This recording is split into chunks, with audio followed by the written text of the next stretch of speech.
Дараагийн мэдээлэл 100 метрээс дээш буюу 30 давхраас өндөрт галуунтраах аврах ажиллагаа явуулах боломжтой онцгой байдлын машиныг дэлхий дээр үйлдвэрлэж ашиглаж эхлээд 20 гаруй жил өнгөрч байна. Тодорхойлбол онцгой байдлын машин үйлдвэрлэлээр дэлхийд тэргүүлэгч Финляндийн Bronto Skylift компани 101 метрийн өндөрт хүрдэг F101 загварыг 2006 онд, за 112 метрийн өндөрт хүрдэг F112 загварыг 2010 оноос хойш үйлдвэрлэж байна.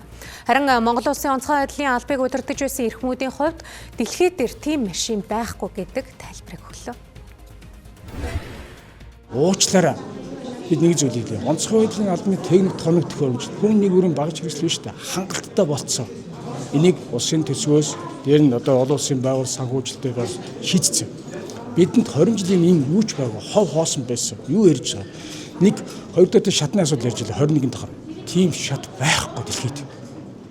42 м 51 м гэж байд. Тэрнээс дээш нь шүү дээ. Өөр аргаар унтраах асуудал байдаг тус биш. Манай иргэд өөрийнхөө ойлголцоор байдаг шүү. 41 дав тэрнээс илүү гарахгүй. Тэрнээс өндөр шат өөр унах хэсэлтэй байдаг байхгүй.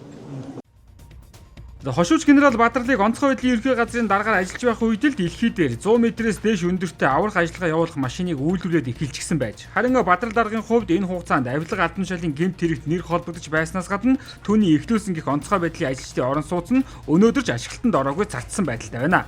За түүний хувьд онцгой байдлын албанд дид дарга хийж байсан гэхэд цаг үеэсээ ихээхэн хоцорсон мэдээлэлгүй байгаа нь энгийн Google хайлтын үр дүнгээр илэрхий болж байна. За өргөжлүүлээд үзэгч та бүхэнд 100-аас дээш метрт ажиллах чадвартай аврах машин болоод Улаанбаатар хотод буй өндөр барилгуудын мэдээллийг хүргэж байна. За онцгой байдлын техник үйлдвэрлэлээр дэлхийд тэргүүлэгч Финлянд улсын Bronto Skylift компанийн хувьд F101 загвар нь 101 метрийн өндөрт хүрч ажиллах боломжтой. За саксны даацсан 500 кг, за тухайн машины нийт жин 63 тонн юм байна. Зарим 2010 оноос хойш үйлдвэрлэж эхэлсэн F112 загвар нь 112 метрт буюу ойролцоогоор 40 давхар барилгаас аврах ажиллагаа хийх боломжтой байна. За үн ханшийн хувьд F101 HLA загвар нь ойролцоогоор 3.5-аас 5.5 сая $. За F112 загвар нь 5-аас 8 сая $-ын ханштай борлуулагддаг байна. За хотын төвд зөндөрлж байгаа өндөр барилгуудыг хэмжүүл Шангрила центрийн хувьд 35 давхар 136 м.